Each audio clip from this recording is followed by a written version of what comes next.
Assalamualaikum warahmatullahi wabarakatuh. Sahabat Fit dan yang saya cintai kepada Allah Subhanahu wa taala. Di manakah zat Allah taala? Tentu di sini banyak kaum muslimin yang belum mengetahuinya secara utuh. Maka di sini saya bantu jelaskan akidah yang benar.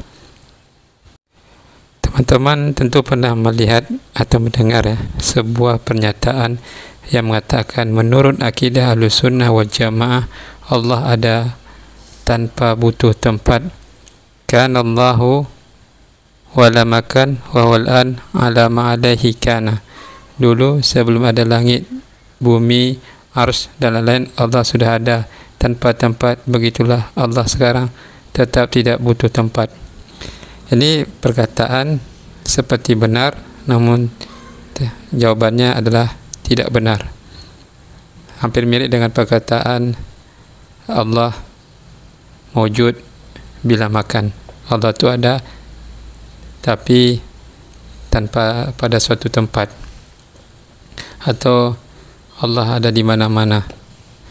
Ini akidah yang sulit diterima oleh fitrah seorang manusia.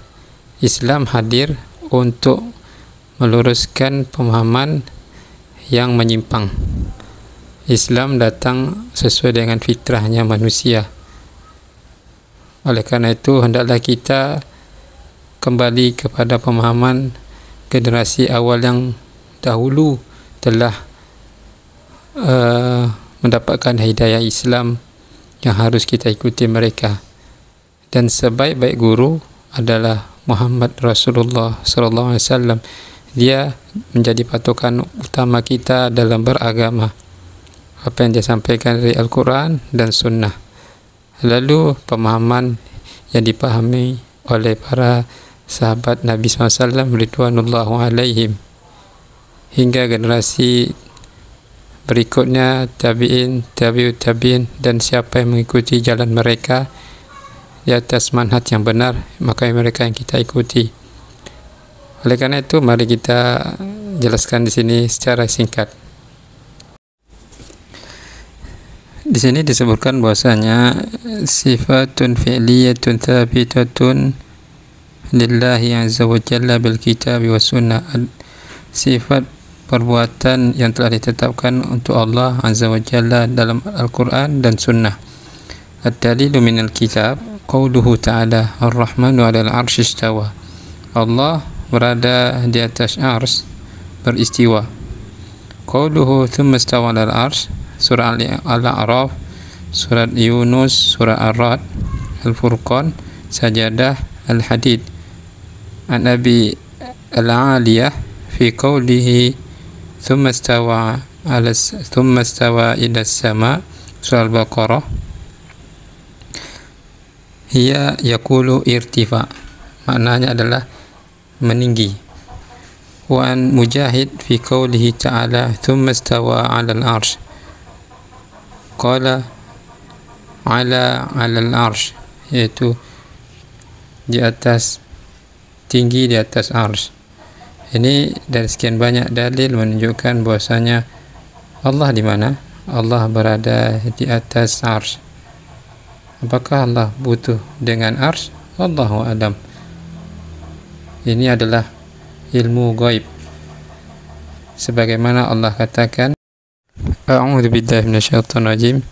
Alimul ghaibi fala yudhiru ala ghaibihi ahada illa man irtada min rasulin fa innahu yasluku min baini yadayhi wa min khalfihi rasada.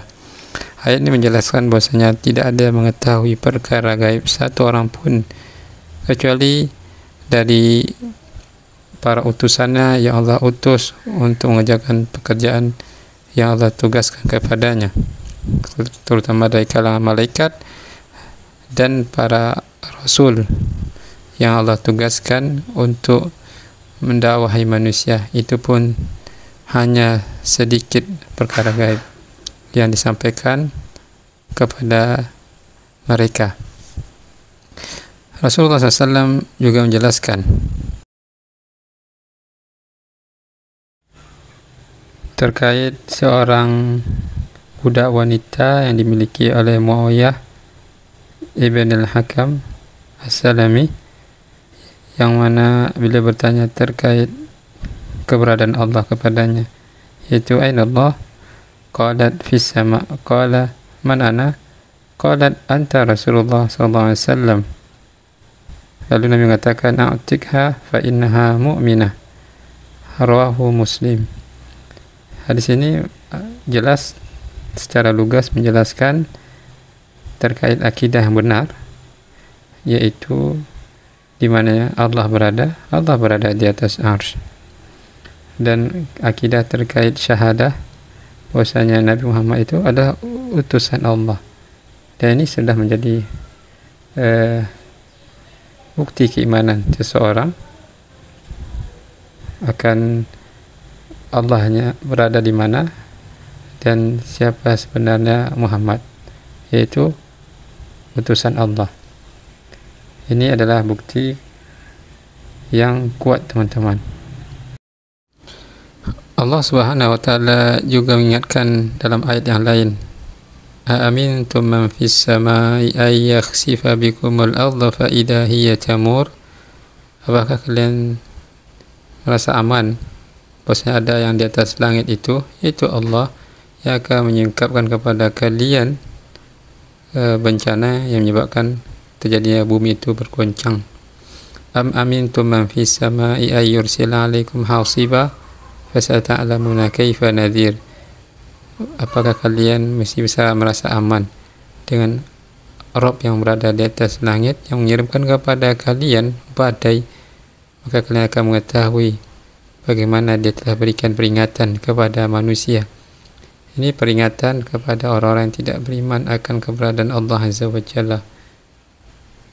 Oleh karena itu, hendaklah kita sebagai seorang mukmin meyakini Allah dengan keimanan yang benar, sebagaimana dipahami oleh Rasulullah, para sahabat ridwanullahu alaihim, dan juga para ulama salaf terdahulu, seperti yang dikatakan oleh Imam Asy-Syafi'i rahimahullah.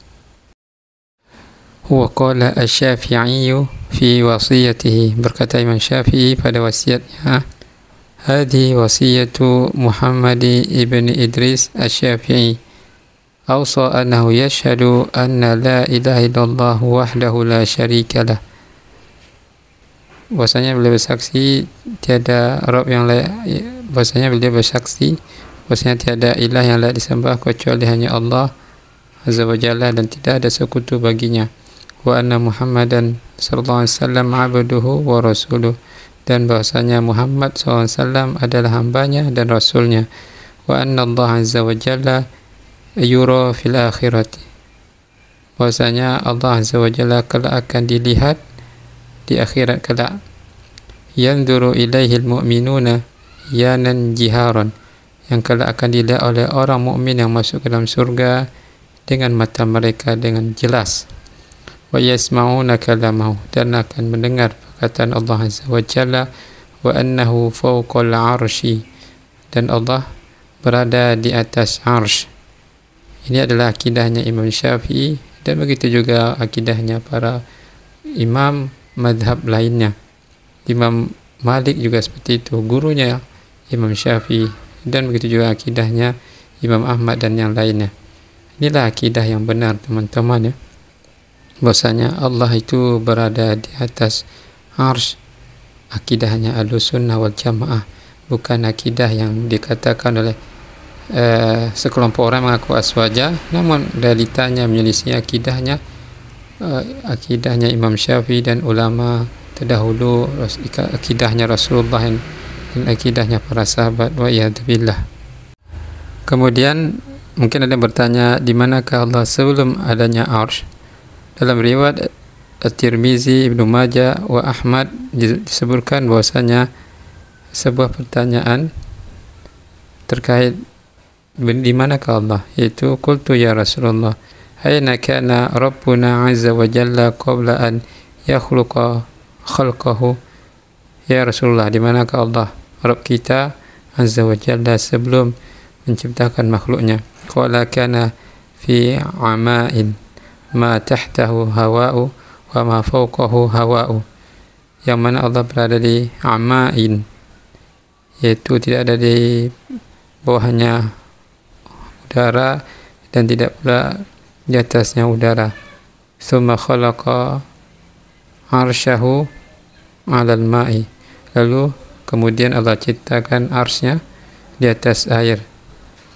Apa itu artinya ama? Yaitu jelaskan di sini adalah Yazid bin Harun, artinya adalah laisa ma'ahu syai'un. Tidak ada sesuatu pun makhluk yang ada sekitarnya ketika itu. Wakila makna ama as-sihabul abyad, yaitu awan yang putih warnanya. Inilah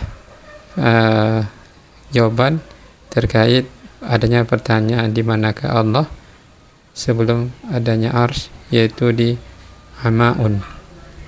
Dan setelah adanya arsy, Allah berada di atasnya. Bagaimana Allah di atas arsy? Allah yang tahu. Tugas kita hanya imani, tidak menyerupakan seperti yang diserupakan oleh akal kita yang seperti makhluk lakukan.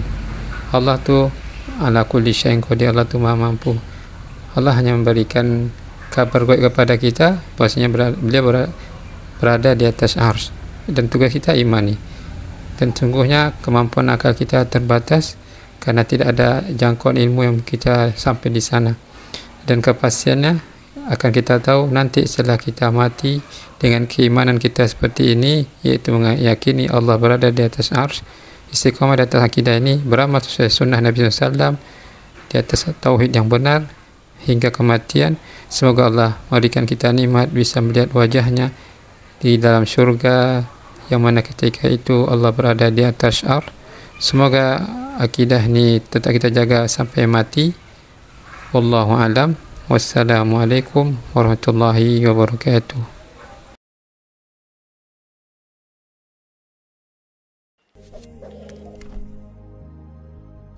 sallallahu alaihi wasallam.